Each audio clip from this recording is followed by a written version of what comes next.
नमस्ते। दोस्त सर, नमस्ते। हमारी सभी परंपरा देवियों के सज्जनों अनुसार को नमस्ते। हमारी परंपरा नमस्ते के सर। अनुसार सबसे पहले गायत्री मंत्र तथा ईश्वर स्तुति के मंत्र का उच्चारण करेंगे। इसके पश्चात भजन होगा। ओम भूर्भुवः तत्सवितुर्वरेण्यं भर्गो देवस्य धीमहि धियो यो नः प्रचोदयात्। ॐ विश्वान्ते परासुव यद्भद्रं तन्न आसुव। ॐ अग्निनयसुपथाराय यस्मान् विश्वानि देववयोनानि विद्वान् युयुद्धस्मज्जुहुराणमेनो भूष्ठान्ते नम उक्तिं विधेम। ओम शांति शांति शांति।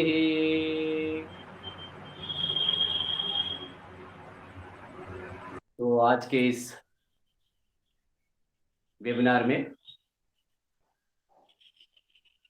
ईश्वर स्तुति के भजन गाने के लिए उपस्थित है डीएवी रूपनारायणपुर से तंद्रा मैडम। मैं उनका हार्दिक स्वागत करता हूं और मैडम से अनुरोध करता हूं कि मैडम ईश्वर स्तुति भजन प्रस्तुत करें। तंद्रा मैडम।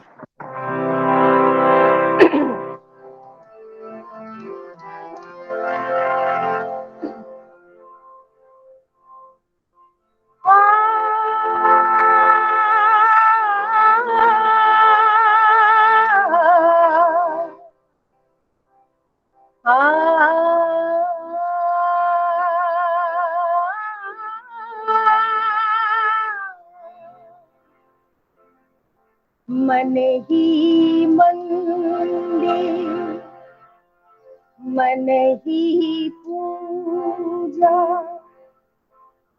मन ही मंदिर मन ही पूजा,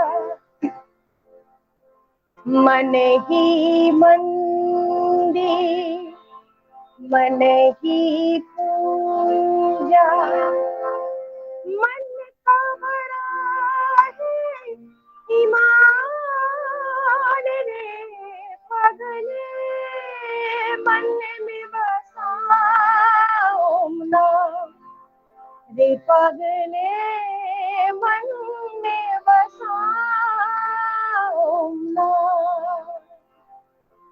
मन ही मंदिर मन ही पूजा, मन ही मंदिर मन ही पूजा,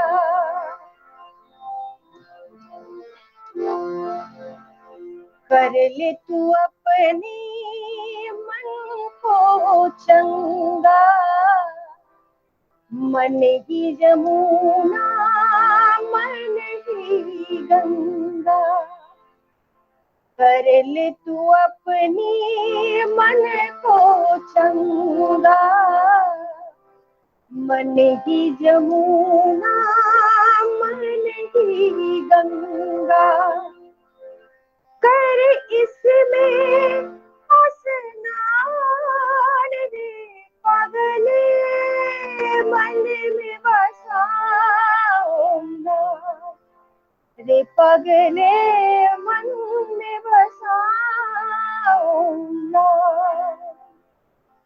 मन ही मंदिर मन ही पूजा, मन ही मंदिर मन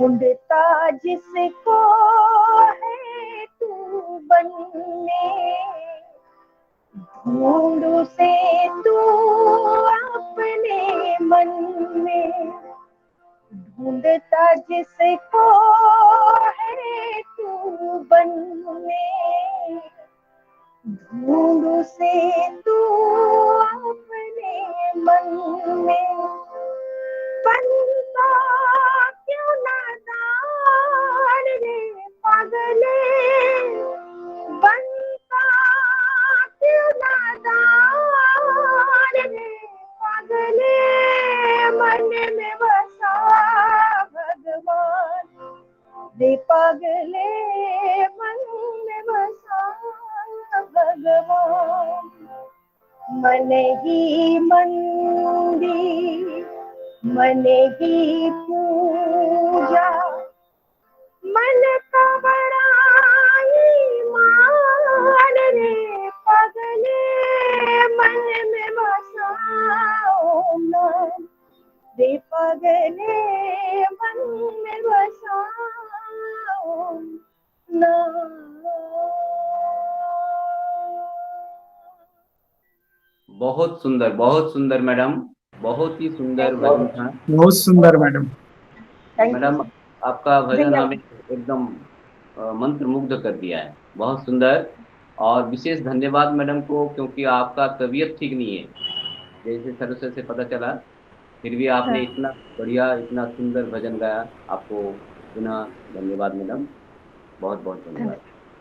तो अभी मैं हमारे आदरणीय भाई सरोज जी से मैं अनुरोध करता हूँ वे अपना आज के व्याख्यान माला शुरू करें।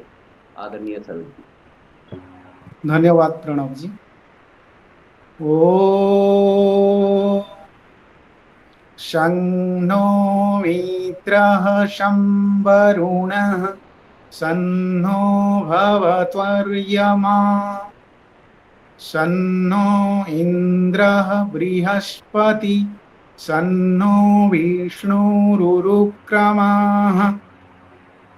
नमो ब्रह्मणे नमस्ते वायो त्वमेव प्रत्यक्षं ब्रह्मासि त्वमेव प्रत्यक्षं ब्रह्मं वदिष्यामि रीतं वदिष्यामि सत्यं वदिष्यामि तन्मामवतु तद्वक्तारमवतु अवतु माम् अवतु वक्तारम्। ओम शांति शांति शांति। ओम। सभी देवी और सज्जनों को मेरा सादर नमस्ते। पूर्ववर्ती व्याख्यान माला में हम लोग ईश्वर का स्वरूप के बारे में चर्चा किए थे। इस श्रृंखला में आज सप्तम समुल्लास का द्वितीय पर्याय में हम लोग उपस्थित हुए हैं। आज का जो विषय वस्तु है ईश्वर की स्तुति, ईश्वर की प्रार्थना, ईश्वर की उपासना, इसकी उपयोगिता क्या है, इसका क्या स्वरूप है। महर्षि दयानंद सरस्वती जी ने इसका सही स्वरूप का वर्णन सत्यार्थ अमर ग्रंथ सत्यार्थ प्रकाश में किए हैं। इससे पहले मध्य युग में बहुत सारे लोग ईश्वर के स्तुति को लेकर बहुत बड़े बड़े किताब, बहुत बड़े बड़े बुक ग्रंथ लिखे हैं, और ऐसे भी बहुत लोग इसी में भ्रमित है। समस्या क्या है? सबसे बड़ी समस्या है हम लोग आजकल वैदिक ग्रंथ को, आर्ष ग्रंथ को पढ़ते नहीं है। इसीलिए मन में ईश्वर को लेकर, ईश्वर की स्तुति, प्रार्थना, उपासना का स्वरूप को लेकर बड़े कंफ्यूजन होता रहता है। इसीलिए महर्षि दयानंद सरस्वती जी ने सत्यार्थ प्रकाश में स्पष्ट रूप से उसका परिभाषा दिए हैं। इस प्रकार परिभाषा इससे पहले किसी ने नहीं दिया होगा। तो आइए आज जानते हैं हम लोग ईश्वर स्तुति, प्रार्थना और उपासना के बारे में। ईश्वर की स्तुति के बारे में इस दुनिया में दो प्रकार का विचार सामान्यतः मन में आता है। जैसे पहला विचार, ईश्वर को स्तुति करने से परमात्मा दंड नहीं देंगे, माफ कर देंगे, सब कुछ छुटकारा मिल जाएगा। इसके कारण कई लोग ईश्वर से स्तुति करते हैं। दूसरा विचार, ईश्वर से स्तुति करने से परमात्मा खुश होकर जितना कर्म हम लोग करते हैं उससे ज्यादा फल दे देंगे। यह भी एक विचार है। इस दोनों विचार को लेकर लोग ईश्वर की स्तुति करने के लिए चाहते हैं, लेकिन ये दोनों ही गलत है। महर्षि दयानंद सरस्वती जी स्पष्ट भाषा में कहते हैं ये दोनों सही नहीं है। ईश्वर को स्तुति करने से परमात्मा दंड नहीं देंगे, ऐसा नहीं है। हम जो कर्म करेंगे, ईश्वर न्यायकारी है, अवश्य ही हमको दंड देंगे। गलत काम के लिए गलत परिणाम जरूर मिलेगा, इससे छूट नहीं मिलने वाला है। आप लाखों स्तुति कीजिए, लाखों हजार प्रयार कीजिए, कोई काम का चीज नहीं है। और ईश्वर से स्तुति करने से, जितना कर्म करने से उससे ज्यादा भी मिल जाएगा, ज्यादा फल मिल जाएगा, ईश्वर खुश होके बहुत हम लोग को दे देंगे, ये भी नहीं है। तब हमारे मन में सवाल आएगा, तो ईश्वर को स्तुति करें क्यों? क्योंकि स्तुति करने से भी कुछ छुटकारा मिलेगा नहीं इधर से, और जितना कर्म करते हैं ईश्वर खुश होकर हम ज्यादा देंगे भी नहीं, तब स्तुति क्यों करें? मन में सवाल, प्रश्न यहाँ पर आता है। क्योंकि परमात्मा न्यायकारी होने के कारण वो उचित न्याय करते हैं, छूट किसी को नहीं देते हैं। और ये स्तुति दो प्रकार के होते हैं, पिछले कांशों में हम लोग चर्चा किए थे, एक सगुण स्तुति और एक निर्गुण स्तुति। सगुण स्तुति मीन्स ईश्वर का जो अच्छे अच्छे गुण है, ईश्वर न्यायकारी है, ईश्वर सर्वज्ञ है, दयालु है, इस अच्छे अच्छे गुण का स्तुति करना, इसको कहा गया है सगुण स्तुति। और ईश्वर का निर्गुण स्वरूप, ईश्वर दोष रहित है, सत्व रज तम गुण से रहित है, ये सब निर्गुण रूप को, जो चीज सही है उसी हिसाब से ध्यान करना, स्तुति करना। ईश्वर का जो अच्छे अच्छे गुण का अधिकारी है उसी रूप में उनको चिंतन करना, उसी रूप में उनको कहना, तो उनका सगुण स्तुति है। और उसी का निर्गुण स्वरूप के बारे में कहना, जो स्वरूप ईश्वर का है बताया गया है, यह है निर्गुण स्तुति। तो स्तुति करने से फायदा क्या है, लाभ क्या है? महर्षि दयानंद सरस्वती जी एक बड़े अच्छे शब्द में प्रयोग किए हैं, शब्द में कहे हैं, इस स्तुति से प्रीति होती है। प्रीति कैसे प्रीति होती है? एक लौकिक उदाहरण से मैं स्पष्ट करना चाहता हूं। मान लीजिए दुर्गापुर में हमारे प्रवेश जी रहते हैं, प्रवेश आर्य जी, और हम उनको बोलेंगे प्रवेश जी आप तो दुर्गापुर में रहते हैं, हमको एक रहने के लिए एक प्लॉट, अच्छा जगह चाहिए, कोई मिलेगा क्या, आपका जानकारी में है? प्रवेश जी बोलेंगे हमको, हाँ मेरे जानकारी में तो है, एक बढ़िया जगह है, बहुत बढ़िया जगह है, ऐसा सिचुएशन में है, ऐसे जगह में है, रेलवे स्टेशन भी नजदीक है, बस स्टैंड भी नजदीक है, एयरपोर्ट अंडाल का भी पास में है, मार्केट कॉम्प्लेक्स भी पास में है, हॉस्पिटल का फैसिलिटीज भी पास में है, पानी का अच्छी व्यवस्था है। तो उसके जगह के बारे में जो खासियत है हमको बताएंगे, और हम जाके सही में अगर उसी जगह का उसी प्रकार जैसे प्रवेश जी बोले थे उसी प्रकार अगर हमको मिलेगा, तो हमारे मन में उसी जगह के प्रति एक प्रीति, एक प्रेम भाव जागृत हो जाए। उसी प्रकार ईश्वर के बारे में, परमात्मा के बारे में, जिस पदार्थ का लाभ हम जब जानते हैं, उसी में क्या गुण है, क्या खासियत है, क्या ये है, तो उसी जगह के बारे में हमारा एक प्रीति हो जाती है। उसी जगह का खराब चीज के बारे में भी अगर हम ज्यादा जानेंगे, खराब चीज में भी लगाव रखेंगे, वहां पर भी प्रीति होगी। लेकिन ईश्वर का उसी प्रकार, ईश्वर दयालु है, न्यायकारी है, हमेशा ईश्वर सर्वव्यापक है, हमारे अंदर है। ये सब ईश्वर का जो यथार्थ गुण है, यथार्थ गुण है, उसी गुण के बारे में बार बार कहना और उसी को अनुभव करना, उसी के प्रति धीरे धीरे हमारे मन में प्रीति हो जाएगी। स्तुति भी ठीक इसी प्रकार एक चीज है, बार बार एक चीज को कहना।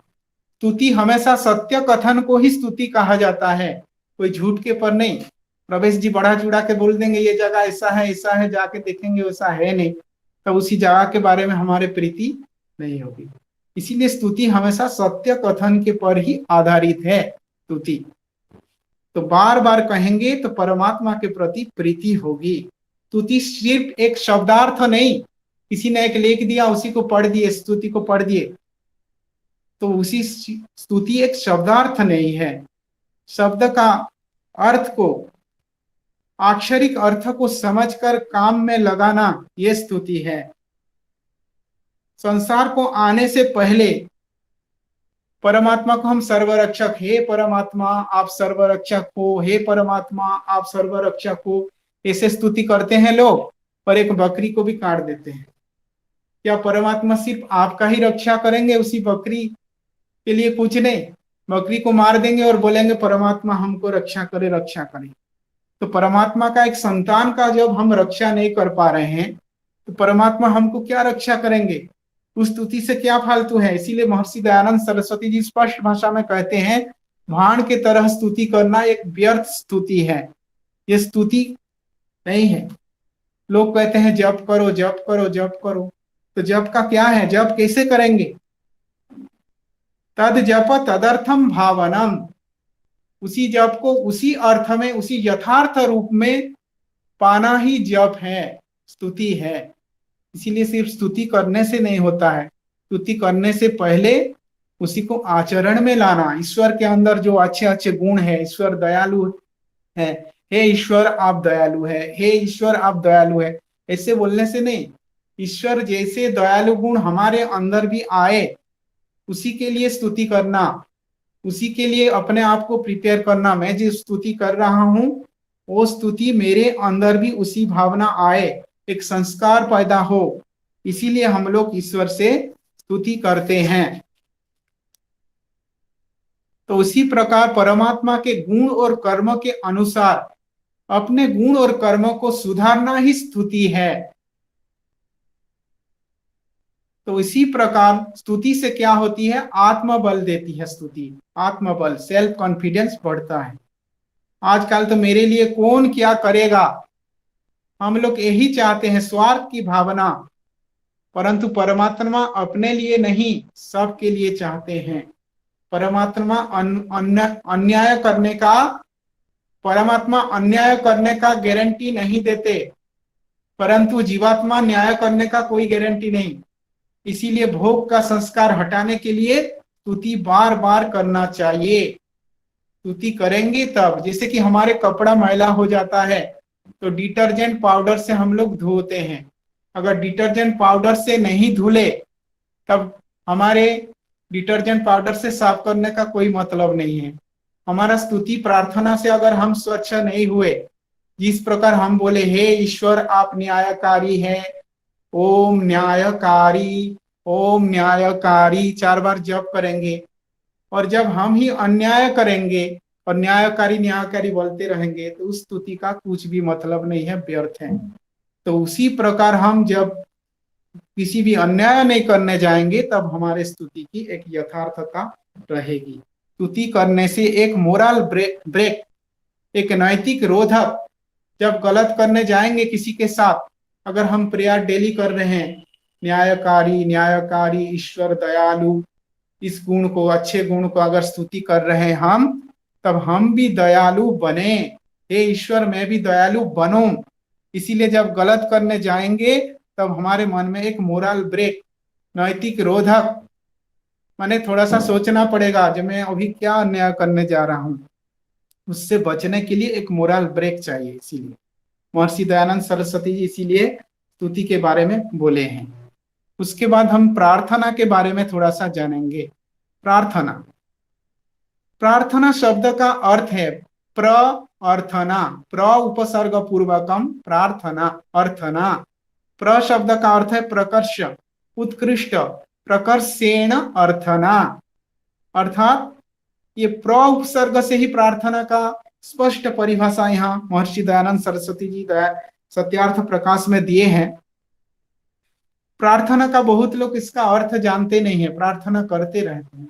प्रार्थना, प्रकृष्ट अर्थना, अर्थना माने मांगना, व अर्थित विषय व आवश्यक विषय को मांगना। कैसे मांगना? प्रकृष्ट उत्कृष्ट। प्रार्थना से पहले क्या करना चाहिए ये बहुत लोग नहीं जानते हैं। प्रार्थना कब करना चाहिए? जब अपने शक्ति सामर्थ्य लगाकर अपने आकांक्षित विषय के लिए प्रयत्न करना है। जब लास्ट में नहीं होगा तब ईश्वर को बोलेंगे, तब ईश्वर सहायता करेंगे। और हम समर्थ हैं, कोई आलसी व्यक्ति है और दूसरा एक भाई मेरे काम कर दो, तो देख रहा है कि ये आलसी है, उसका काम मैं क्यों करूं, वो भी बोलेगा। तो प्रार्थना करने के लिए एक योग्यता भी चाहिए। जैसे एक नौकरी करने के लिए एक एप्लीकेशन प्रार्थना पत्र देते हैं, अगर आपका क्वालिफिकेशन है, योग्यता है, तब आपको नौकरी मिलेगी। जैसे कि एक छोटा बच्चा, एक भिखारी मान लीजिए घर में आया, माँ मुझे कुछ खाने के लिए दे दो, माँ मैं भूखा हूं, कुछ खाने के लिए दे दो। तो भिखारी को थोड़ा सा चावल है कि दाल है कि रोटी है कि जो भी खाने का चीज है, ज्यादा से ज्यादा एक कंबल है, माँ ठंड लग रहा है, एक कपड़ा दे दो, एक कंबल दे देंगे। वो अगर बोलेगा माँ मुझे 1 लाख रुपया दो, क्या आप लोग 1 लाख रुपया देंगे? 1 लाख पाने का इसका योग्यता है। लेकिन आपका बड़ा बेटा आके बोलेगा, माँ पापा मुझे इंजीनियरिंग के लिए 1 लाख रुपया एडमिशन के लिए चाहिए, दीजिए, तो आप दे देंगे वहीं पर।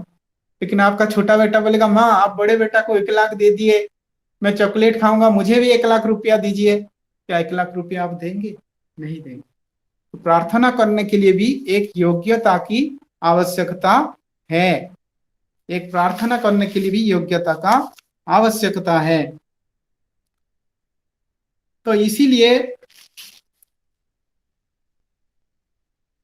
प्रार्थना करने के लिए भी एक योग्यता की आवश्यकता है। जैसे कि हेल्प किसको किया जाता है? जो आलसी है उसी को कभी भी कोई हेल्प नहीं करता। इसके लिए प्रयत्न प्रयत्न करना पड़ता है। परमात्मा तब सहायता करते हैं जब हम पूरा पुरुषार्थ करते हैं, शक्ति लगाते हैं, तो योग्यता के आधार पर सहायता मिलती है। जैसे कि फॉर एग्जाम्पल एक मैं दे रहा हूं, जैसे कि पृथ्वी में माध्याकर्षण वलय एक है, ग्रेविटेशन फील्ड है, उसी वलय के भीतर अगर कोई वस्तु आता है तब पृथ्वी उसको खींच लेता है, माध्याकर्षण शक्ति। और उसी का रेंज के बाहर अगर होता है उसी को नहीं खींच पाता है। उसी प्रकार परमात्मा का भी एक नियम बनाया हुआ है, उसी वलय के भीतर, एक नियम के भीतर प्रार्थना के रेंज में अगर हम आएंगे तब हमको कुछ मदद मिल सकता है, इसके अलावा मदद नहीं मिलेगा। इसीलिए हृदय से प्रार्थना होनी चाहिए। तो इसीलिए ईश्वर भी अपने योग्यता का जांच करता है। इसीलिए प्रार्थना भी यथार्थ प्रार्थना होनी चाहिए। जैसे तैसे प्रार्थना कर देंगे, अपने लिए आजकल तो अपने लिए कम प्रार्थना करते हैं, दूसरों के बुराई के लिए ज्यादा। हे भगवान मेरे पड़ोसी घर का बेटा जैसे परीक्षा में कम नंबर उसको आ जाए, मेरा बेटा फास्ट हो जाए, कैसे इसका वो हो जाए, उसका सर्वनाश हो जाए, इस प्रकार प्रेयर आजकल लोग ज्यादा करते हैं। और जब किसी चीज का नहीं होता है, ईश्वर को गाली देना, कोसना भी शुरू कर देते हैं। ये हो जाएगा तो मैं एक नारियल फोड़ूंगा, एक इतना ये चढ़ाऊंगा। और जब उनका मनोकामना पूरी नहीं होती है तब ईश्वर को ये देना, आज से मैं और कोई पूजा करना छोड़ दूंगा। जैसे कि ईश्वर आपका भोग प्रसाद, ईश्वर कोई भोग खाते नहीं, प्रसाद खाते नहीं, उसी के भूखे नहीं है वो। तो आप 5 रुपया का 10 रुपये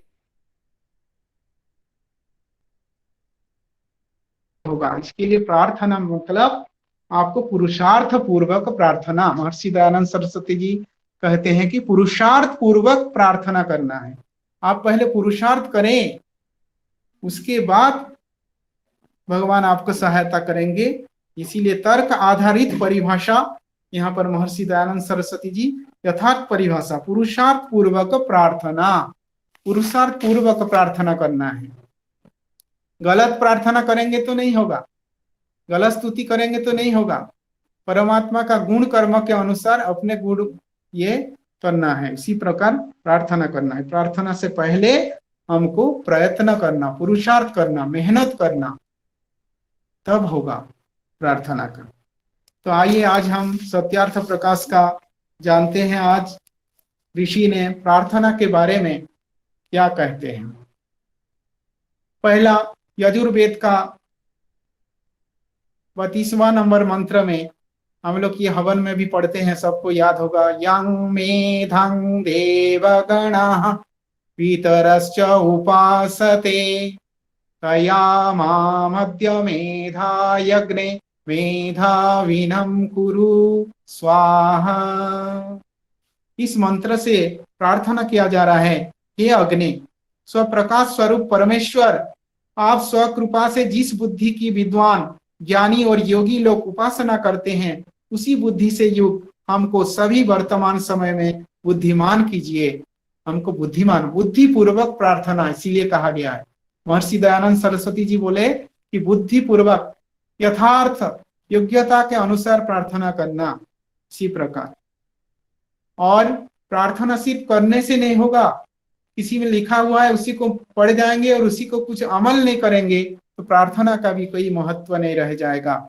जैसे कि लिखा गया है, जैसे यजुर्वेद का मंत्र है, तेजो असि तेजो मही धेहि। तेजो असि, हे भगवान आप प्रचंड तेज के अधिकारी है, मैं भी उसी प्रकार तेजस्वी बनूं। तेजस्वी कैसे बनूंगा? तेजस्वी बनने के लिए जो जो चीज करना जरूरी है, हम तो ऐसे काम करते हैं हमारा तेज घट जाता है, उसी प्रकार काम करने में लगे हुए रहते हैं।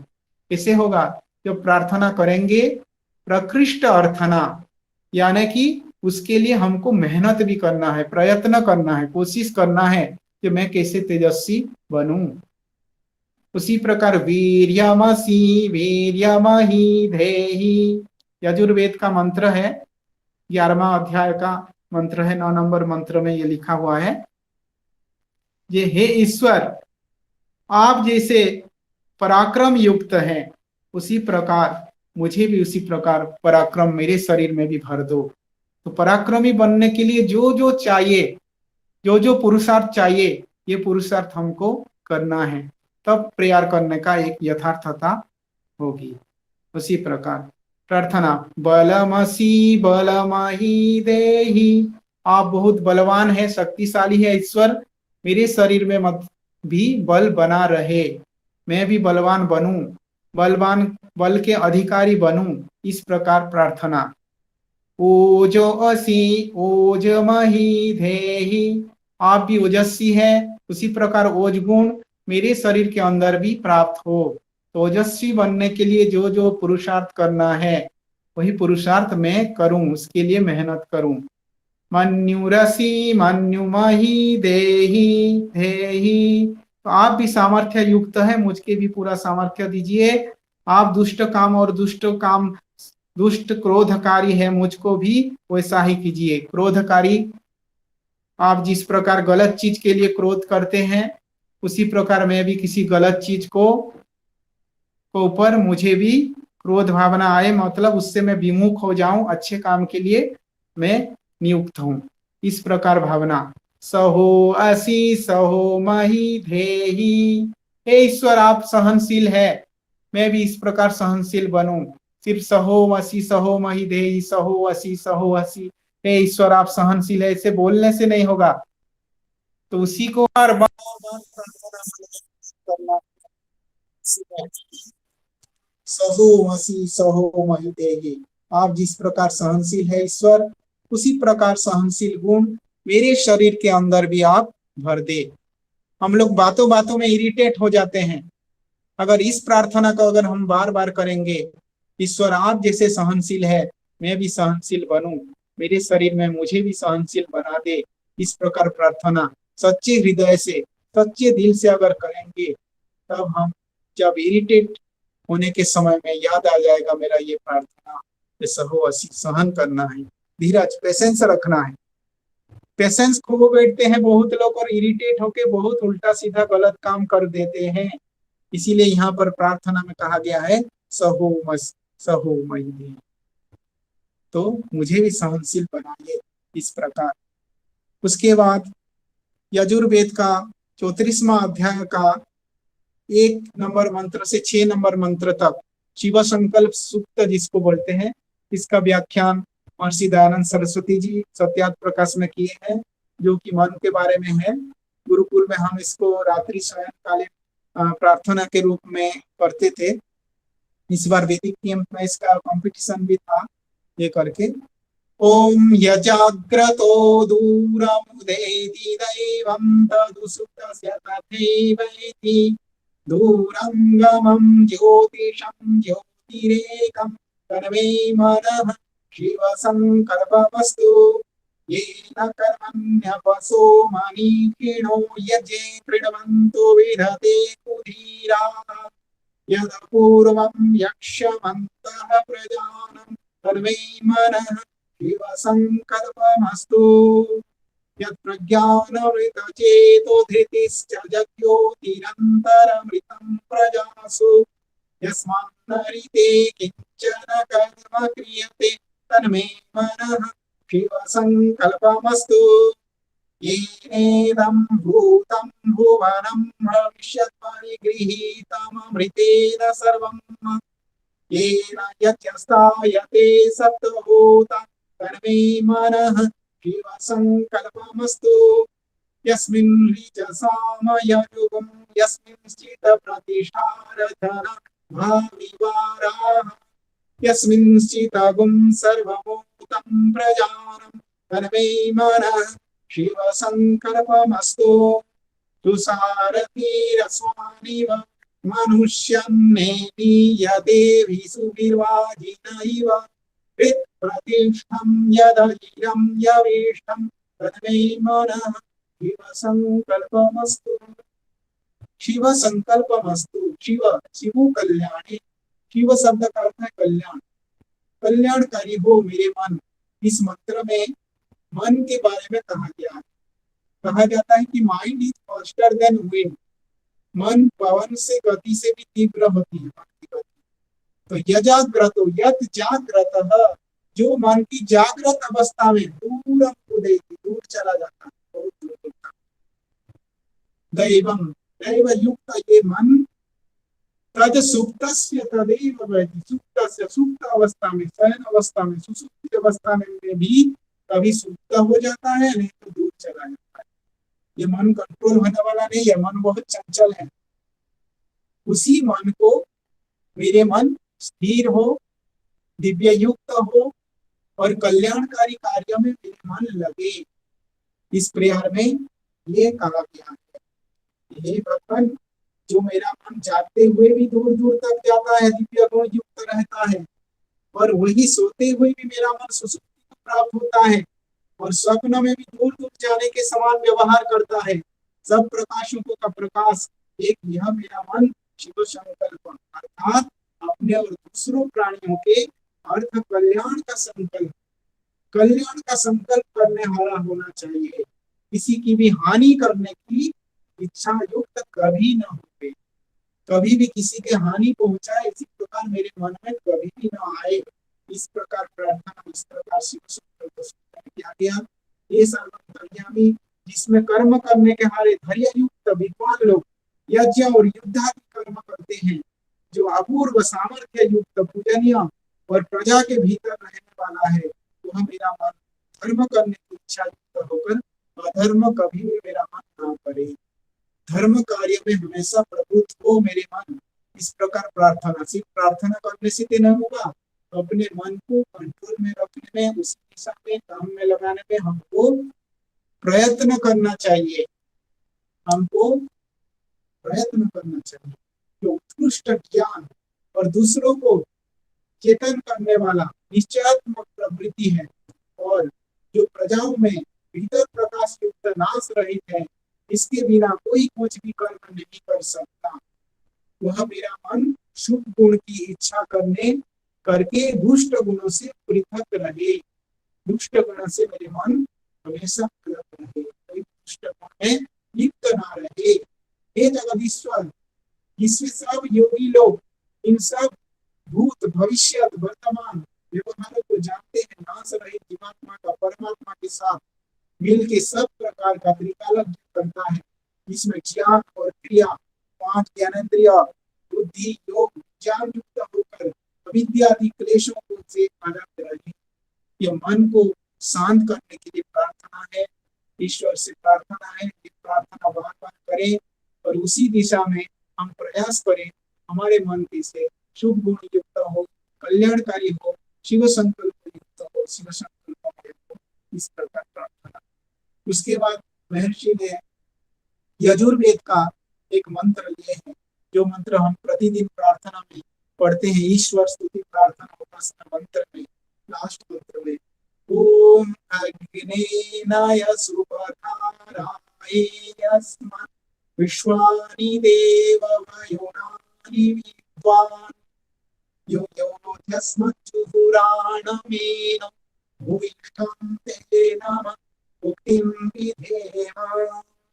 ये सुख देने वाले परमेश्वर, सुख प्रकाश स्वरूप, सबको जानने वाले परमात्मन, आप हमारे श्रेष्ठ मार्ग से संपूर्ण प्रज्ञान का प्राप्त कराइए, अच्छे मार्ग पर हमको ले चले। अग्नि, हे अग्नि सुपथा नय, अच्छे पथ पर हमको परिचालित करे। इस प्यार का ये मीनिंग है। किसी भी प्रार्थना को सिर्फ पढ़ना नहीं है, उसका अर्थ जानना जरूरी है। अर्थ ज्ञान के बिना प्रार्थना को पढ़ना कोई काम का चीज नहीं है। हम जो प्रार्थना कर रहे हैं उसका क्या मीनिंग है, क्या अर्थ है, जानना जरूरी है। तब उसी हिसाब से हमारी क्रिया भी होगी, हमारे काम करने की प्रवृत्ति होगी, उसी दिशा में हम प्रयत्न करेंगे और उसी प्रकार बनने का कोशिश करेंगे। इसीलिए प्यार का अर्थ ज्ञान होना आवश्यक है, अति आवश्यक है। इसीलिए हम लोग नम्रता पूर्वक आपकी बहुत सी स्तुति करते हैं कि आप हमको पवित्र करें। घर पवित्र नहीं कर देंगे, पवित्र होने के लिए हम प्रयत्न करेंगे, हमेशा पवित्र रहें, पवित्र ना रहें, गलत काम ना करें, इस दिशा में हम काम करें। उसके बाद यजुर्वेद का 16वां अध्याय का 15 नंबर मंत्र दिया गया है, जो कि रुद्राष्टध्यायी रूप में इसको पढ़े। ओम मानो अनंतमुतमानो अर्भकं मानो उक्षतं मुतमानो उक्षितं मानो बधीः पितरं मुतमातरं मानः प्रियास्तन्नो रुद्ररीशः। माने हे रुद्र, रुद्र शब्द का क्या मीनिंग है? ऋतम द्रावयति रुद्र, ऋतम द्रावयति रुद्र, जो दुख को दूर करने वाला और जो कि रुलाने वाला, दोनों मीनिंग में रुद्र है। इसीलिए तो रुद्र जो पाप के दुख स्वरूप फल को देकर रुलाने वाला परमेश्वर, आप हमारे छोटे बड़े जन, गर्भ, माता पिता और प्रिय बंधु वर्ग तथा शरीर को हनन करने के लिए प्रेरित मत कीजिए। हमारा कोई नुकसान पहुंचने के लिए, हमको कोई गलत काम करने के लिए, माता पिता को दुख देना, कष्ट देना, ये सब काम से हमको बचाइए। उसी लाइन में हमको मत ले लिया, अच्छे लाइन में हमको प्रेरित करे, ऐसे मार्ग से हमको चलाइए कि जिसमें हम आपके दंडनीय ना हो। ईश्वर तो न्यायकारी है, जो गलत काम करेगा उसको अवश्य दंड मिलेगा। इसीलिए कहा जा रहा है कि ईश्वर दंडनीय हम लोग ना हो, इस प्रकार लाइन में हमको प्रेरित करे। उसके बाद प्रेयर आ रहा है सत्यार्थ प्रकाश में संपत ब्राह्मण का, ये है हम लोग प्रेयर में शुरुआत में करते थे। ओम असतो मा सद्गमय, हे ईश्वर असतो मा, असत के ओर मत जाओ, सत्य के ओर जाओ। इस प्रेयर में कहा गया है, वेद हमको यहाँ पर परमात्मा ने ज्ञान दे रहे हैं, उपदेश दे रहे हैं, हे मनुष्यों असत के ओर मत जाओ, सत्यम गमय, सत्य की ओर जाओ। इसमें निर्गुण स्तुति भी है, निर्गुण प्रार्थना भी है, सगुण प्रार्थना भी है। मत जाओ भी बोला गया है और जाओ भी बोला गया है। एक ही लाइन में दो चीज है, जाओ मत जाओ, कहाँ जाओ कहाँ न जाओ, दो बात कहा गया। इस प्रकार प्रार्थना को सगुण निर्गुण प्रार्थना कहा जाता है, दो प्रकार मिक्स है। कहाँ पर जाओ? सत्य की ओर जाओ, कहाँ मत जाओ? असत्य की ओर मत जाओ। तो इसमें निषेध भी है और विधि भी है, विधि निषेध दोनों। इस प्रकार प्रार्थना को सगुण निर्गुण प्रार्थना कहा जाता है। एक्सक्यूज मी सरोज सर, ज्योतिर्गमय तमसो मा, अंधेरे की तरफ मत जाओ, जहाँ डार्कनेस है, जहाँ अंधेरा है, तुम जानते नहीं है, भ्रमित है, उस तरफ को मत जाओ। मैडम कुछ बोल रही है निधि मैडम? हाँ हाँ सर, आवाज क्लियर थोड़ी नहीं आ रही है, फंस के आ रही है। मेरा ही नेटवर्क खराब है या फिर सभी के साथ हो रहा है? उसी प्रकार मेरे पास तो यहाँ आवाज क्लियर है। अमृतम गमय, मृत्यु के तरफ नहीं, जहाँ पर मृत्यु मिलेगा उसी दिशा में मत जाओ।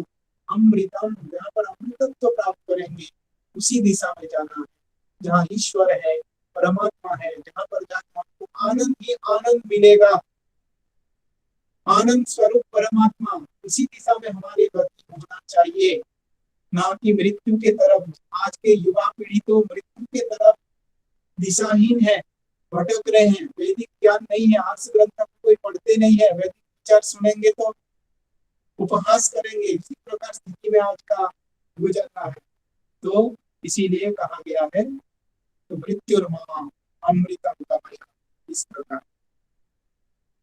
नेक्स्ट प्रार्थना यहाँ पर दिया गया यजुर्वेद से है, 40वां अध्याय का दूसरा मंत्र है, कुर्वन्नेवेह कर्माणि जिजीविषेत् ततकुं समाः।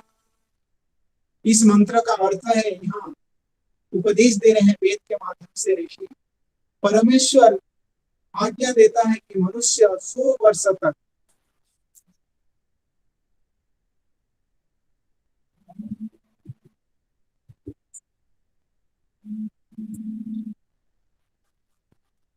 अरे सर मीटिंग में है हम अभी, ओके। तो परमेश्वर आज्ञा देता है कि मनुष्य 100 वर्ष पर्यंत, अर्थात तब जब तक जिए तब तक कर्म करता हुआ जीने की इच्छा करें। ये उपनिषद में भी इसी मंत्र को दिया गया है, माने इसका मतलब है आलसी कभी भी ना बने। कितना दिन तक जीना है इस मंत्र में क्या कहा गया है, 100 ईयर्स तक बचने का प्रयास इसमें है। और कैसे बचे, काम करते हुए बचे, अर्थात कर्म करना ही मनुष्य का धर्म है, पुरुषार्थ करना, प्रयत्न करना। इस मंत्र से यही पता चलता है कि मनुष्य कितना दिन तक जिएगा, कितना दिन तक कर्म करना है। इसका मतलब आलसी बन के नहीं जीना है, ये कहा गया। ये हो गया प्रार्थना का। अभी तीसरी पर्याय में हम लोग आ रहे हैं, तीसरी उपासना। पहले आया स्तुति, उसके बाद प्रार्थना आई, अभी तीसरी पर्याय में हम लोग आ गए उपासना। उपासना क्या चीज है अभी हम लोग जानेंगे। उपासना, ईश्वर की उपासना। तो जिस पुरुष का समाधि योग से अविद्या आदि मल नष्ट हो गया है, आत्मस्थ होकर परमात्मा में चित्त जिसने लगाया है, उसको जो परमात्मा के योग का सुख होता है वह वाणी से कहा नहीं जा सकता, क्योंकि उस आनंद को जीवात्मा अपने अंतःकरण से ग्रहण करता है। उपासना शब्द का अर्थ है, उपासना में उप प्लस आसना। उपासना, उप माने समीप, पास में, इतना ईश्वर के निकट होने के लिए जो प्रयास, वो है उपासना। ईश्वर के साथ युक्त रहने के लिए, संयुक्त रहने के लिए उपासना करनी चाहिए। उपासना से हम लोग ईश्वर का निकट हो जाएंगे, ईश्वर को हमेशा महसूस कर सकते हैं, चिंतन कर सकते हैं, मनन कर सकते हैं, उनका सर्वव्यापक शक्ति को अनुभव कर सकते हैं, और उसी के हिसाब से उपासना करके अपने आप को एक अच्छा बना सकते हैं। सर्वांतर्यामी रूप से प्रत्यक्ष करने के लिए जो जो काम वो करना होता है वह सब करना चाहिए। तो वहां पर बताया गया, ऋषि ने, महर्षि दयानंद जी ने बताया सत्यात्म प्रकाश में, तो अहिंसा, सत्य, अस्तेय, ब्रह्मचर्य, अपरिग्रह, यमः इत्यादि सूत्र पातंजल योग सूत्र से ये लिया गया है। जो उपासना का आरंभ करना चाहे उसके लिए यही आरंभ है। उपासना कैसे करें? उपासना शुरू करने के लिए पहले यम नियम का जो है, इसका पहला सोपान है, माने किसी से वैर ना रखें। अगर हम उपासना करना चाहते हैं ईश्वर को, तो पहले हमको कैसे बनना पड़ेगा? किसी से वैर भाव, शत्रुता के भाव नहीं रखना है मन में। सर्वदा प्रीति करे, सबसे प्रीति करे, सत्य बोले, मिथ्या ना बोले, चोरी ना करे, सद्व्यवहार करे, जितेंद्रिय हो, लंपट ना हो और निराभिमानी हो, अभिमान कभी ना करे। ये 5 प्रकार के यम मिलके ही उपासना योग का प्रथम अंग है। ऋषि कहते हैं उपासना का प्रथम अंग है ये 5 चीज करना। उसके बाद योग सूत्र का एक साधना पाठ का 32वां नंबर सूत्र यहाँ पर महर्षि जी ने प्रमाण के तौर पर कहते हैं, शौच संतोष तपः स्वाध्याय ईश्वर प्रणिधानानि नियमाः। उसके बाद यम के बाद आ गया नियम, माने राग द्वेष छोड़ भीतर और जलादि से बाहर पवित्र रहे। धर्म से पुरुषार्थ करने से लाभ में न प्रसन्नता और हानि में न अप्रसन्नता करे। किसी लाभ हुआ तो ज्यादा खुशी हो जाना, नुकसान हो जाएगा तो दुखी होना। गीता श्रीमद् भगवद गीता में भी कहा गया है, तुल्य निंदा स्तुतिर मौनी संतुष्टो येन केनचित्। निंदा में भी खुश, प्रशंसा में भी खुश, हानि में भी खुश, फायदा में भी खुश, माने बराबर समान स्थिति में रहना। सदा दुखी, दुख सुख का सहन और धर्म की अनुष्ठान करे, अधर्म का नहीं। अधर्म का अनुष्ठान कभी भी नहीं करना है।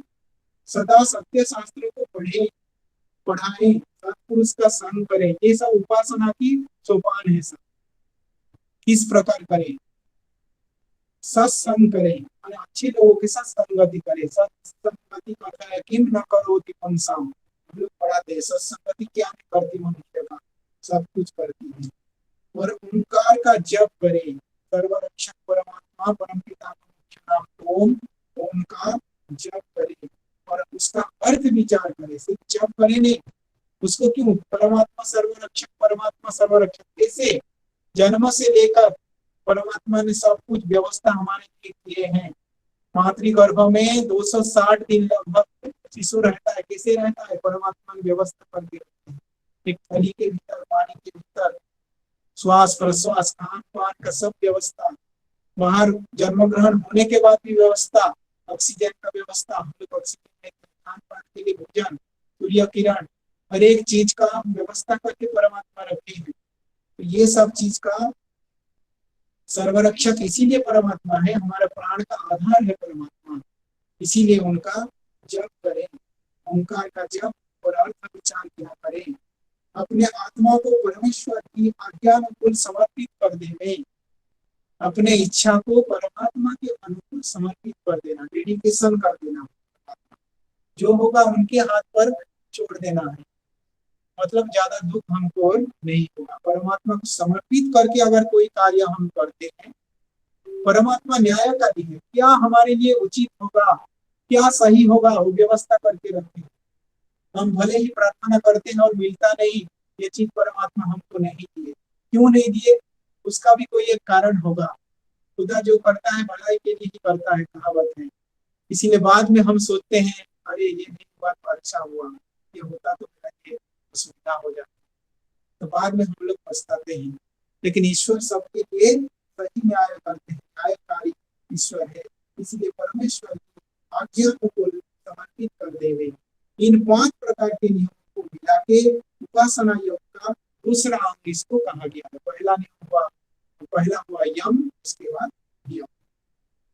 अब उपासना करना चाहे तब एकांत शुद्ध देश में जाकर कैसे उपासना करें? एकांत जगह में, क्राउडी प्लेस में उपासना करेंगे मन भटक जाएगा। शांत जगह में बैठ के परमात्मा को ध्यान करे, चिंतन मनन करे, आसन लगाकर प्राणायाम करके बाह्य विचार इंद्रियों से थोड़ा दूर रह के मन को शांत करके, भटकता हुआ मन को थोड़ा कंट्रोल करके, इंद्रियों को रोक के मन को नाभि, हृदय, नेत्र, शिखा, पीठ के मध्य भाग किसी स्थान पर स्थित कर अपने आत्मा और परमात्मा को विवेचन करे। आत्मा को परमात्मा के साथ जोड़े, अपने इंटरनल सोल और external soul, super power, supreme power, इसके साथ जोड़ने का कोशिश करें।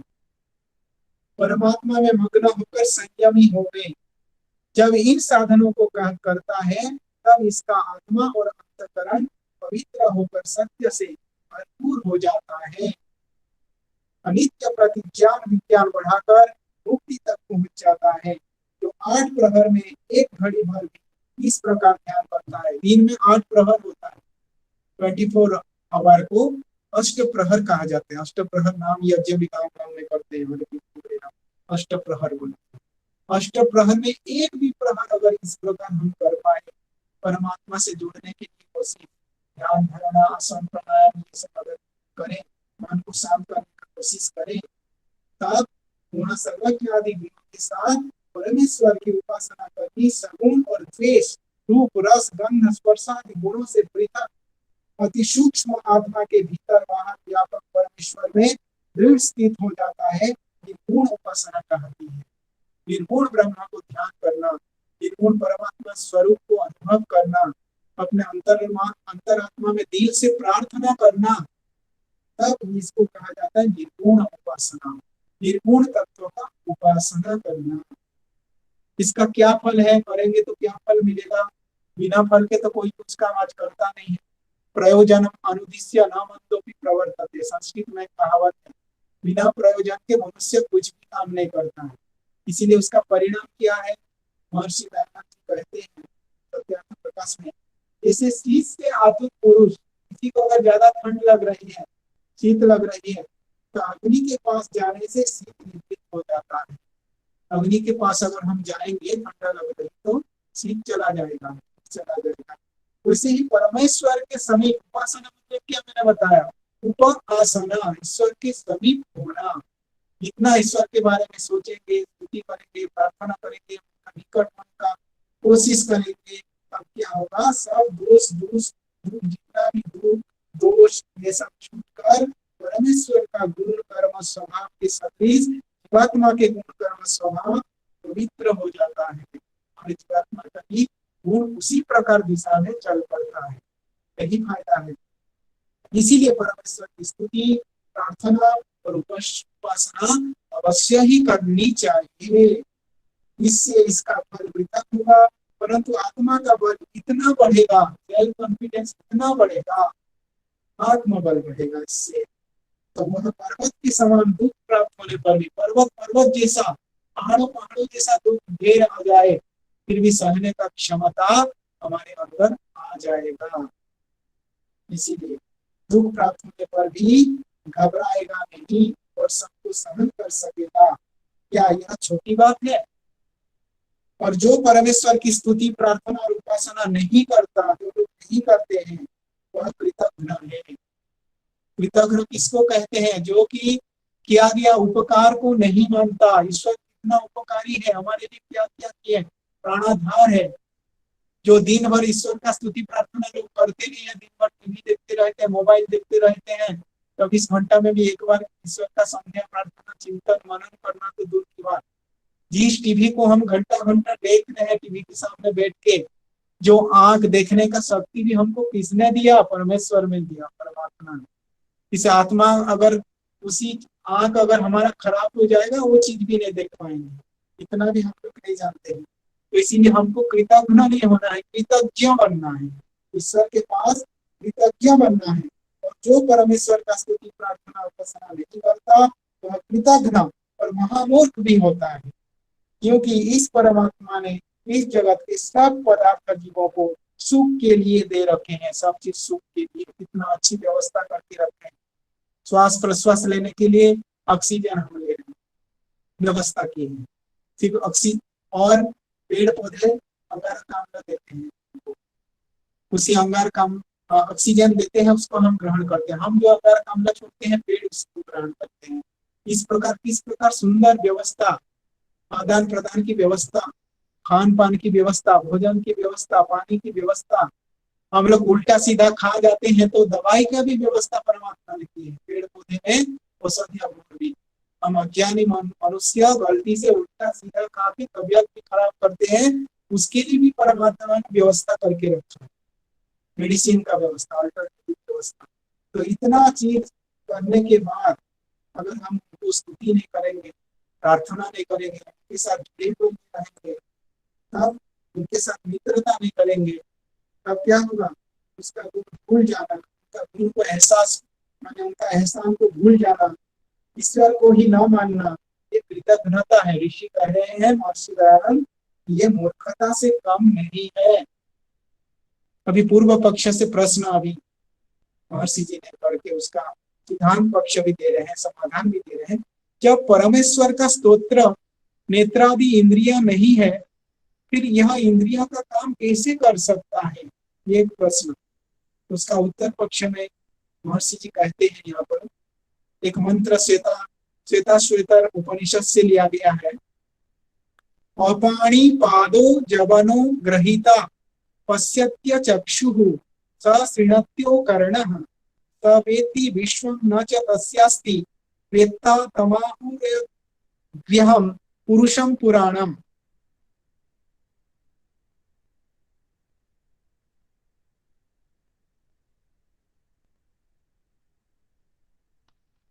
अपाणी, इसका पानी नहीं है, परंतु अपनी शक्ति स्वरूप हाथ से परमेश्वर का अगर हाथ नहीं है, उनका शक्ति स्वरूप हाथ है, उसी हाथ से परमेश्वर सब कुछ रचन करते हैं, ग्रहण करते हैं। इसका पग नहीं है, लेकिन वो परंतु व्यापक होने से सबको अधिक वेगवान होते हैं। जवनो ग्रहिता। और उसके बाद पश्यत्य अचक्षु मीन्स चक्षु का गोलक नहीं है, परंतु सबको यथावत परमेश्वर देखते हैं। श्रोत्र नहीं है, न श्रोति अकर्णः, उनका कर्ण नहीं है, श्रोत्र नहीं है, तथापि सबकी बात वो सुन पाते हैं। अंतकरण नहीं है, परंतु सब जगत को जानता है। ईश्वर परमात्मा जानते हैं, और उनको अवधि सहित जानने वाला कोई भी नहीं परमात्मा की तरफ। उसी को सनातन, सबसे श्रेष्ठ, सबसे पूर्ण होने से पुरुष कहते हैं। परमात्मा को पुरुष कहा जाता है। चेतन पुरुष परमात्मा है। ईश्वर चेतन पुरुष है। वह इंद्रिय और अंतकरण के बिना अपने सब काम अपने सामर्थ्य से करता है। ईश्वर को भी पुरुष कहा जाता है। चेतन पुरुष एक ही है ईश्वर, और जीवात्मा भी पुरुष है। पूरे शयतीति पुरुषः, हमारे शरीर के अंदर भी जीवात्मा जो विद्यमान है, परमात्मा का अंश, उसके इसीलिए भी मनुष्य को भी पुरुष कहा जाता है, और भगवान को भी, परमात्मा को भी पुरुष कहा जाता है। फिर प्रश्न यहाँ पर आ रहा है, उसको बहुत से मनुष्य निष्क्रिय और निर्गुण कहते हैं, क्यों कहते हैं?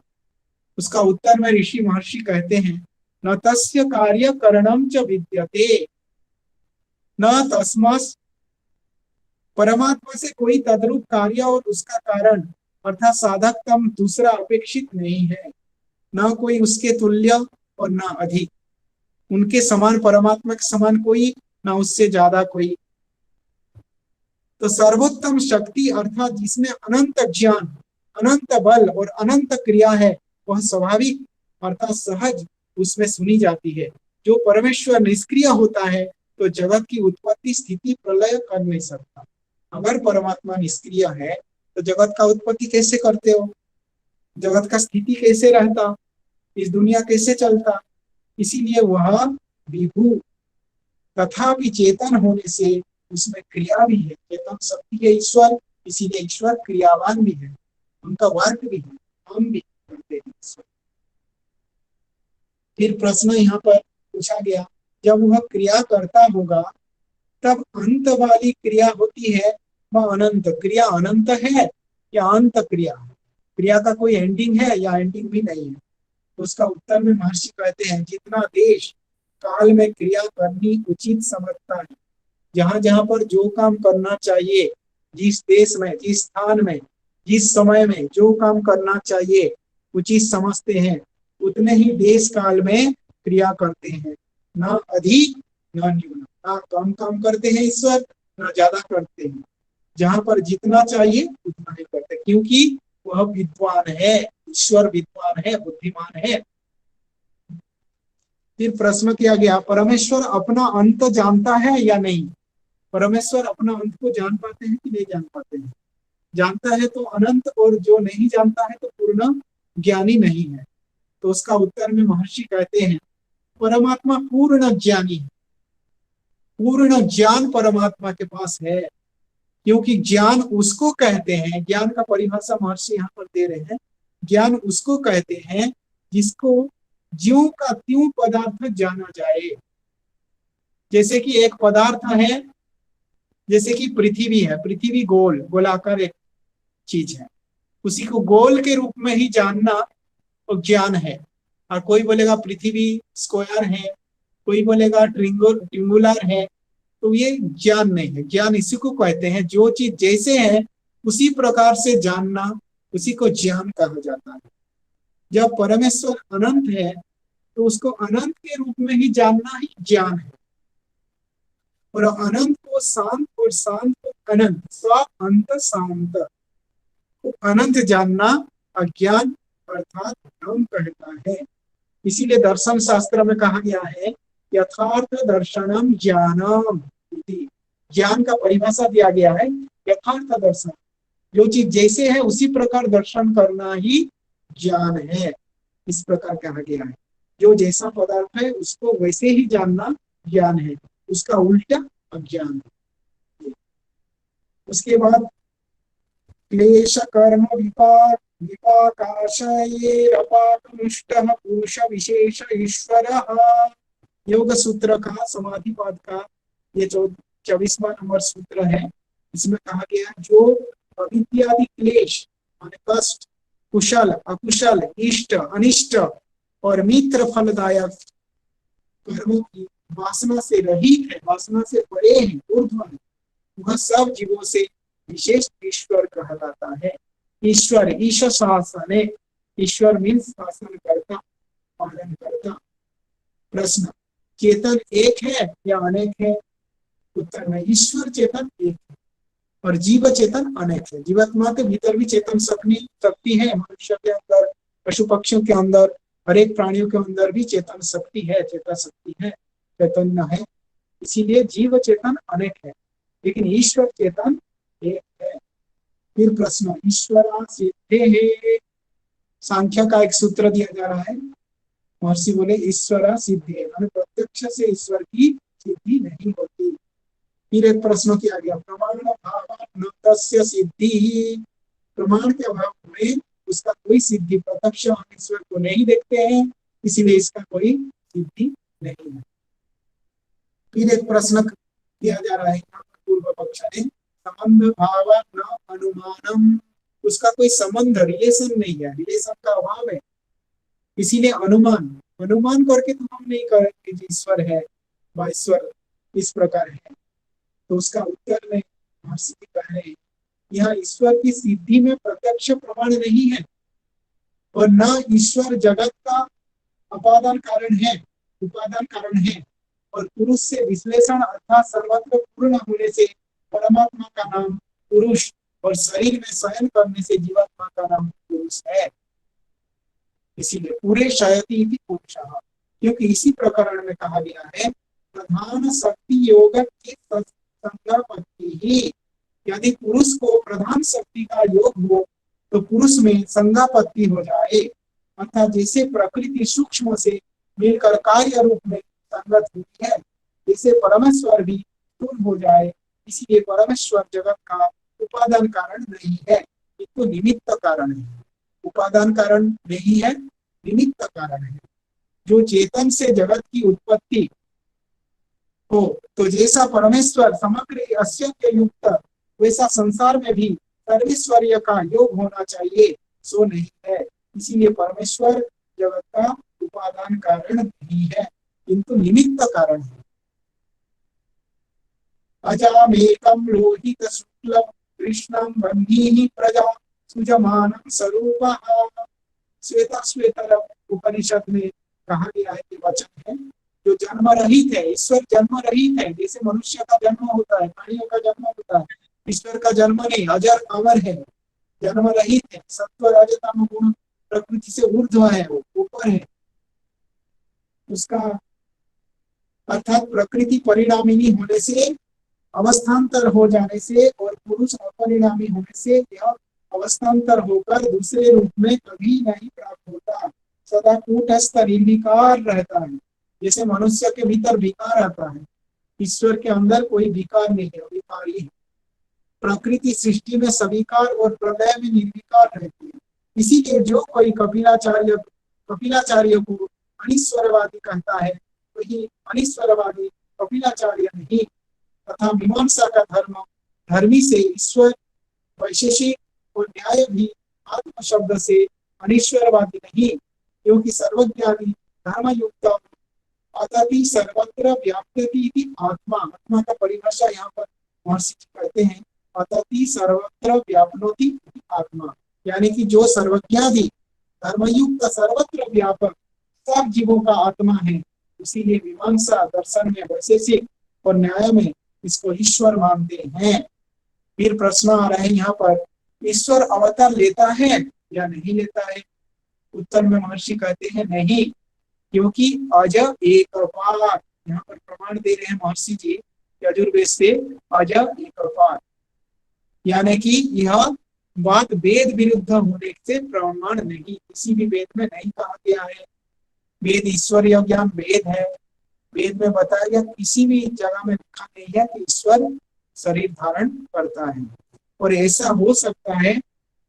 और एक प्रश्न यहाँ पर पूर्व पक्षी ने किया, क्योंकि गीता में लिखा हुआ है यदा यदा हि धर्मस्य ग्लानिर्भवति भारत अभ्युत्थानम अधर्मस्य तदात्मानं सृजाम्यहम्। भगवत गीता का 4th अध्याय का 7वां श्लोक है। यहाँ पर बोला गया है कि जब जब धर्म का हानि हो जाती है तब तब भगवान अवतार लेते हैं। तो इसको पूर्व पक्ष ने पूछा है तो भगवान कैसे शरीर धारण नहीं करते हैं? आप बोल रहे हैं कि धारण नहीं करते, और गीता में कहा हुआ है कि धारण करते हैं, क्या ये झूठ बात है? तो ये उत्तर में बता रहे हैं कि तो परोपकाराय सताम विभूतयः, दूसरों का उपकार करने के लिए सज्जन लोगों का आविर्भाव होता है। परोपकार के लिए सत्पुरुषों का तन मन धन होता है। तथापि इससे श्री कृष्ण ईश्वर नहीं हो सकते। श्री कृष्ण जो ईश्वर हो, ये योगीराज श्री कृष्ण है। प्रश्न, जो ऐसा हो तो संसार में 24 ईश्वर के अवतार होते हैं और इनको अवतार क्यों मानते हैं? उत्तर, वेदांत के न जानते हैं संप्रदाय लोगों के बहकाने और अपने आप अविद्वान होने के भ्रम जाल के फंसते हैं और मानते हैं। लोग भ्रम जाल से, एक ईश्वर है, 4 वेद कहता है एक परमात्मा है, एक असत विप्रा बहुधा वदन्ति। इसको लोग भ्रमित करने के लिए लोग बहुत प्रकार से ढंग से ईश्वर का स्वरूप को बताए हैं, जिसके कारण हम लोग भ्रमित हो जाते हैं। इसीलिए आर्ष ग्रंथ को पढ़ना चाहिए, वैदिक ग्रंथ को पढ़ना चाहिए, जिससे कोई भ्रम होने का कोई संभावना नहीं है। दुनिया प्रकार का पुराण, दुनिया प्रकार का शास्त्र लोग अपने मनमाना लिख के उसको इतना स्वरूप दे दिए हैं, लोग भ्रमित हो जाते हैं। इसीलिए बोला गया है कि एक ईश्वर पर मन को दृढ़ता पूर्वक उसी ईश्वर को भक्ति करो, इधर उधर भटकने का कोई आवश्यकता नहीं है। तो वेदार्थ को नहीं जानने से संप्रदाय लोग बहकाने पर अपने आप अविद्वान होने के कारण भ्रमजाल फैलाते हैं, मानते हैं। जो धार्मिक तथा कथित धार्मिक ठेकेदार लोग अपने बुद्धिवाड़ी चलाने के लिए, अपने धंधा पानी चलाने के लिए वो लोग व्यवस्था करके रखे हैं, ये सब लोगों को फंसा के रखे हैं। प्रश्न, जो ईश्वर अवतार न ले तो कंस रावण आदि दुष्ट का नाश कैसे हो सकता?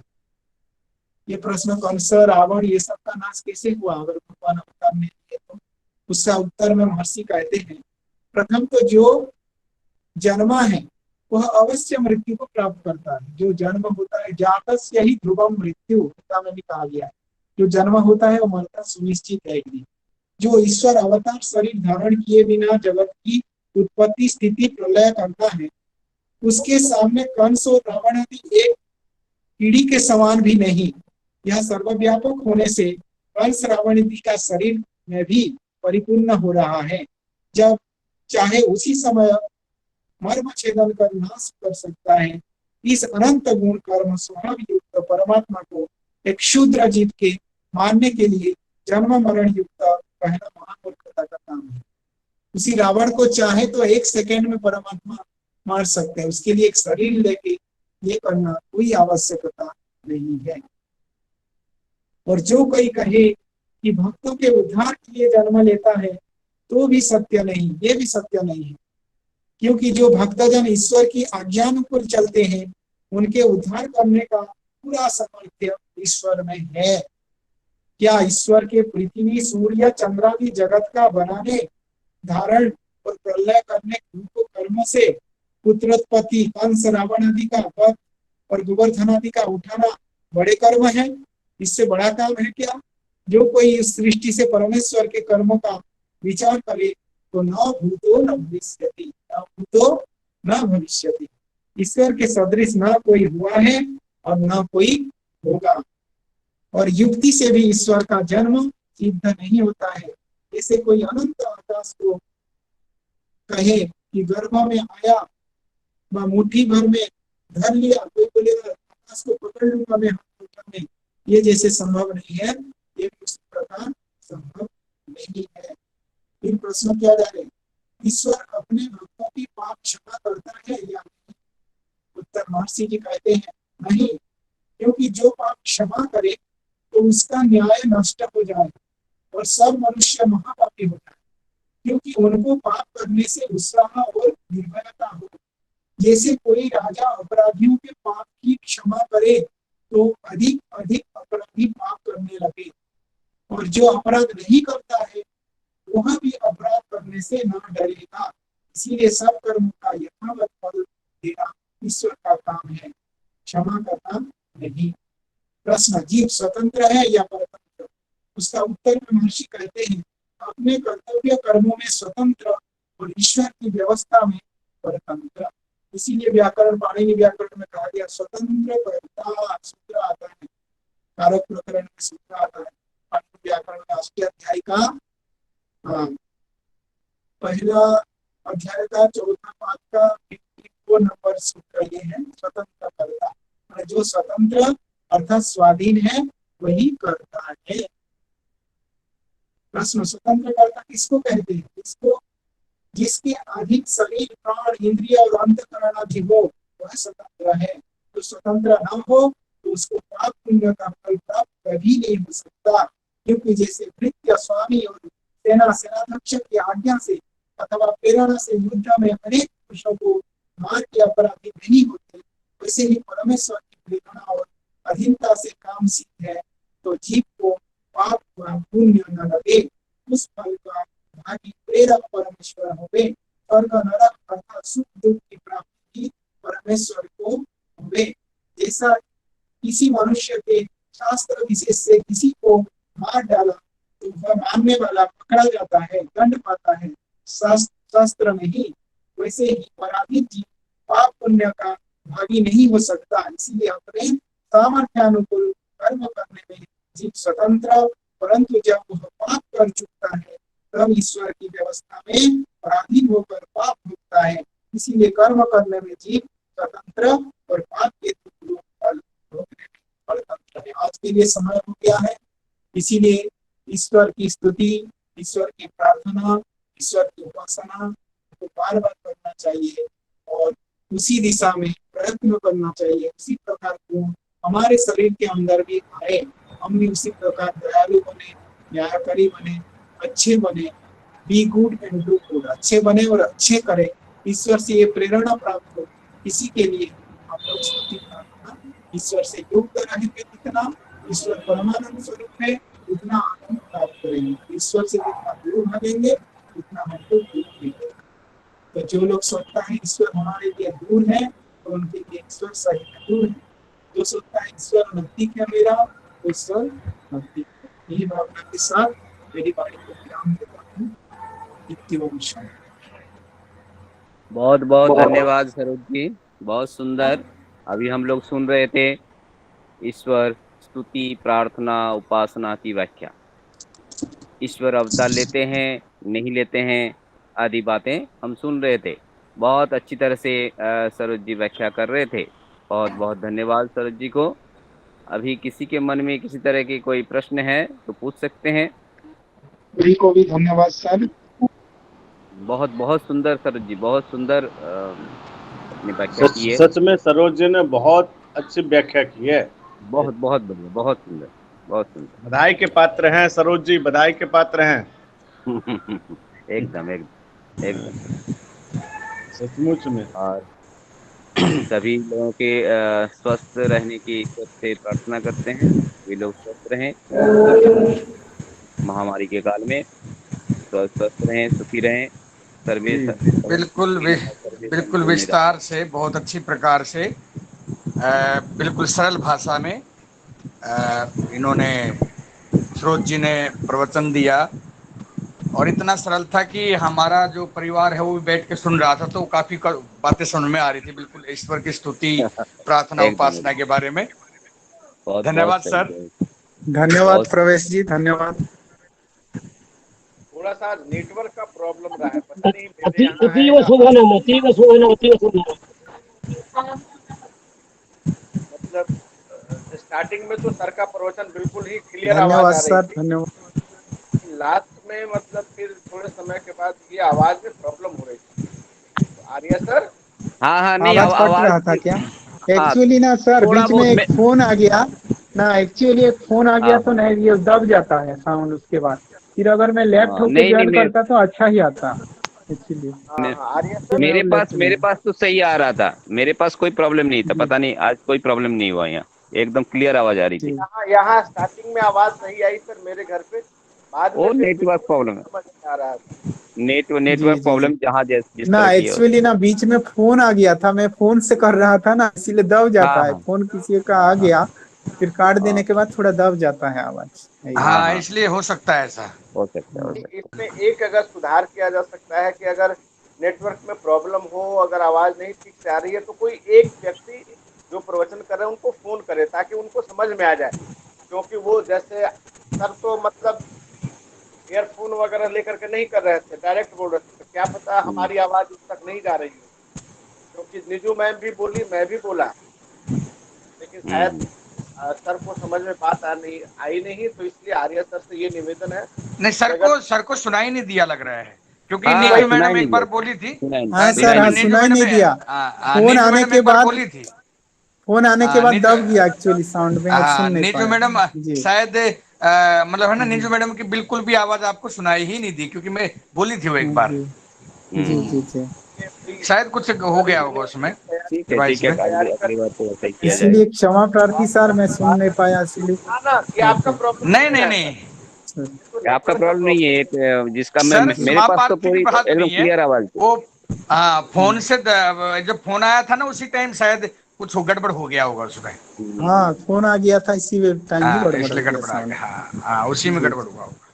बहुत तो बहुत धन्यवाद जी। सर।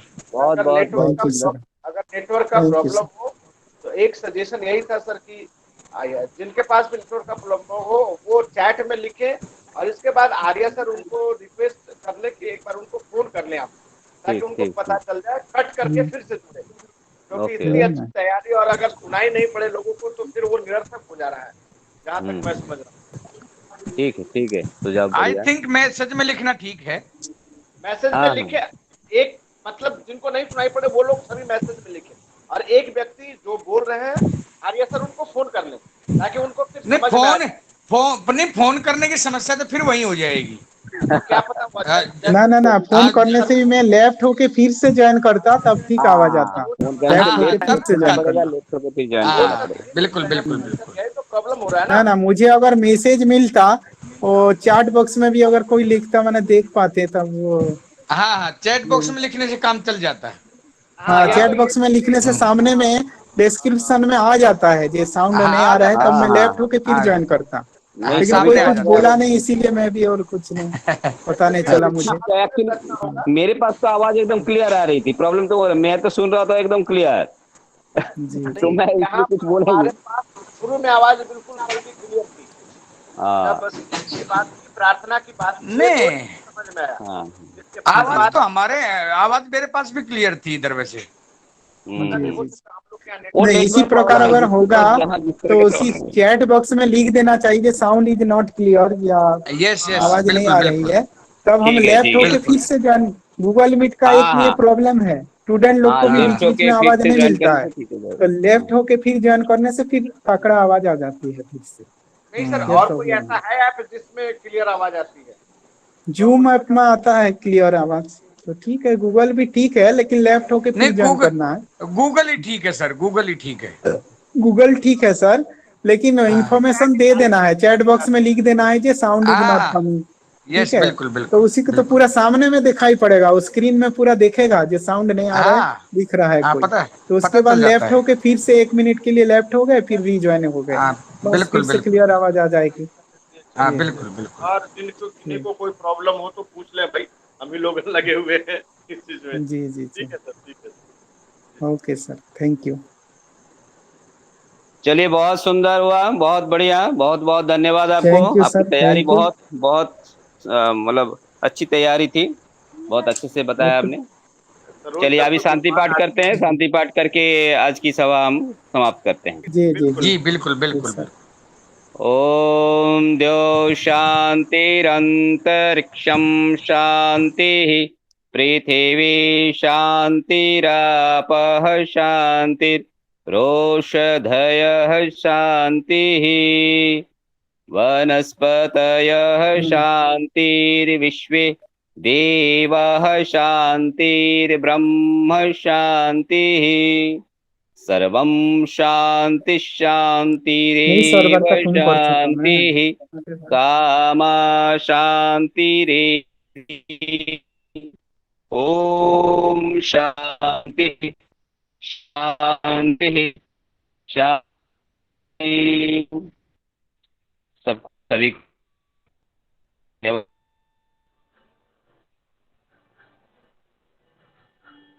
तो आर्य सबको सर, शुभ रात्रि, धन्यवाद। नमस्ते जी। सर एक सभी मुझे स्वस्थ